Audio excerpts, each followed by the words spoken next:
Welcome home. Today we are making risotto with chard and scamorza, and this is my way of invading your home. I hope you don't mind, but I'm bringing a little bit of my cooking, or the cooking from Bocca di Lupo, into your kitchen. This is a risotto which I just love. It's super simple. It's just rice cooked with onions and a bit of wine and chard, and it's finished with 2 cheeses, with Parmesan and Scamorza. Scamorza is smoked mozzarella, and there's little cubes of it in this container. It's really smoky. It's that smell of a wood fire that's been burning for 100 years, and you go into a room when it's off. I'm going to start in the most boring way I possibly can. I've got 300 ml of water. I'm going to put it in a pan, and I'm going to bring it to a boil. To make things a bit more exciting, I'm going to put a tiny pinch of salt in it, but not a lot. Once that water's hot, I'm going to go in with my first container. This contains the parcooked rice and the chard stalks. Now, there's some debate amongst chefs as to whether par-cooking risotto and then stopping it and then finishing off gives you as good a result or not as good a result as if you cooked it from scratch at the same time. I actually prefer it, because what happens is we've cooked this rice with just a splash of white wine and a tiny bit of water, so it's really raw.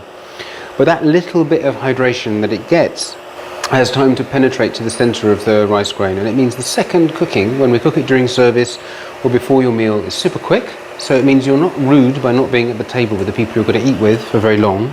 But it also means that it's very easy to cook the dish perfectly so that the rice grains are al dente all the way through. And to me, that is a major advantage. So I'm going to take this tub and I'm going to put it in the hot water, and I put the spoon like that so it wouldn't splash me too much, because I value my skin not burning. And this is going to be really quick.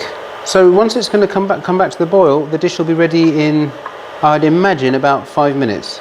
A little bit longer if you want your rice less firm. You can add more water during the cooking and cook it for a bit longer. But to my taste, because we've par-cooked the rice for you, it'll be ready in 5 or 6 minutes. So right now it's crazy bland. We've got chard stalks, which are the blandest part of the chard, and rice that was cooked with a bit of onion and a bit of wine, but quite frankly nothing, and water. Not very promising, but things will reach a happy point in a moment.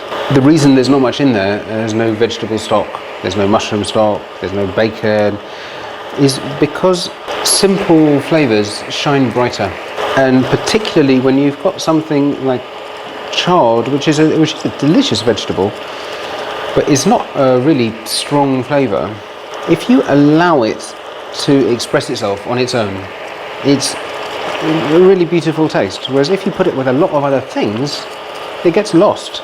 And what you're going to end up with here is something that looks just beautiful, bright green, kind of punches you in the eye, that kind of bright green, and that tastes as clean and pure and verdant as a walk across the summer lawn. Really lovely dish. And starting by stirring and stirring and stirring, because it's risotto and it's what you do, and it's how you make the rice not stick, and it's how you make the rice cook evenly, and it's how you get the sauce to be nice and luscious. But there's not a lot of flavour here, it's all going in at the end. I am going to have a little taste. I'm just turning the heat down because I'm boiling a bit ferociously.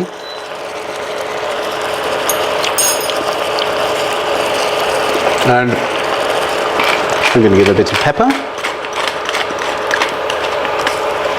And a little bit more salt, not like that's a tiny pinch.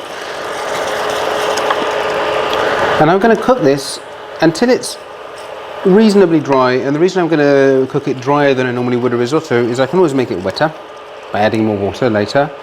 But the chard puree that's going in, it's pure leaves of chard which we've blended up. We boiled them and then blended them up, but they're mostly water because they're like a vegetable. So I don't want my risotto to end up being too wet. And once the chard puree goes in, I don't want to cook it for too long, because it will lose its colour and its fresh taste. You can, of course, make a risotto like this yourself. You don't need to rely on us to help you. And if you're doing that, you can use pretty much any green leafy vegetable that you like.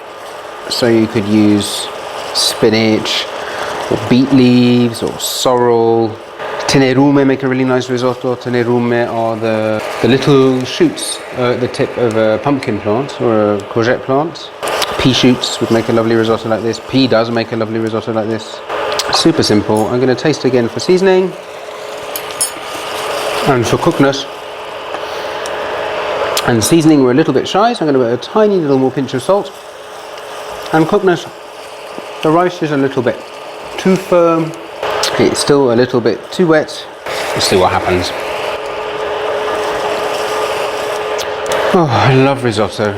And the thing is, at Bocca, because it takes up quite a bit of pan space to make risotto, we normally only ever have one on the menu at a time, and it's kind of heart-wrenching to decide which one we're going to cook, because there are so many.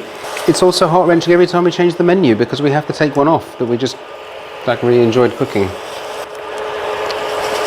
You have a little taste.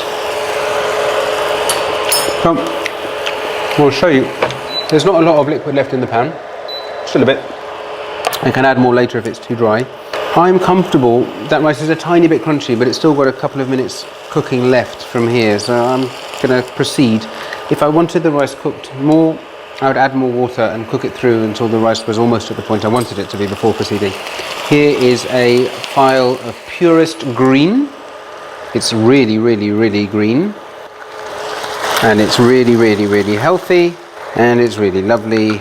And it's really all going in apart from that bit. So I'm just stirring the green into my risotto. I'll do this on the heat, just because I want to bring it back to full boiling point. And now I'm going to taste more precisely for seasoning. Tiny salt, maybe tiny pepper. You can leave the heat on or off at this point. I'm turning it off just so you can hear me better, because it's a bit of a noisy machine. The next step is to go in with this tub, which contains butter and Parmesan. And you can do that on or off the heat, doesn't really matter. And this is to make the risotto all velvety. And I'm just going to stir it in, and it makes the risotto a little bit more runny, which I want. And now the butter's half melted. I'm going to go in with the scamorza, and this is the only bit that you need to be a little bit conscious, because what we want to happen is for the scamorza to melt and have little puddles of molten cheese in our risotto. And if you stir it too much, the scamorza will start to spread through the risotto and you won't get those lovely puddles. Whereas if you don't incorporate it early enough, it won't have time to melt. So that's why I did it when the butter was about half melted, and I'm just stirring till the butter's fully melted, and now I'm going to stop. I'm going to let it sit in the pan for 30 seconds or a minute. Test my patience. I don't have much of that. I've got lots of other things. I've got lots of impatience. And it's starting to melt. Starting to melt. Might turn the heat on for a second. But you see, now I'm not stirring the risotto because I don't want to break up this cheese. And let's see. Yeah, there we go. Now it's melting. Look at that. That's the cook's treat, that one. So I'm going to get a plate. And it is best to serve risotto on a warmed plate, because risotto has a full point of contact, if you like, with the plate that it's on. So if it's a cold plate, it will suck the heat right out of the dish. And there we go. There's lots of stringy cheese surprises for whoever gets to eat this. Lovely textured risotto. Chard risotto with scamorza. Buon appetito!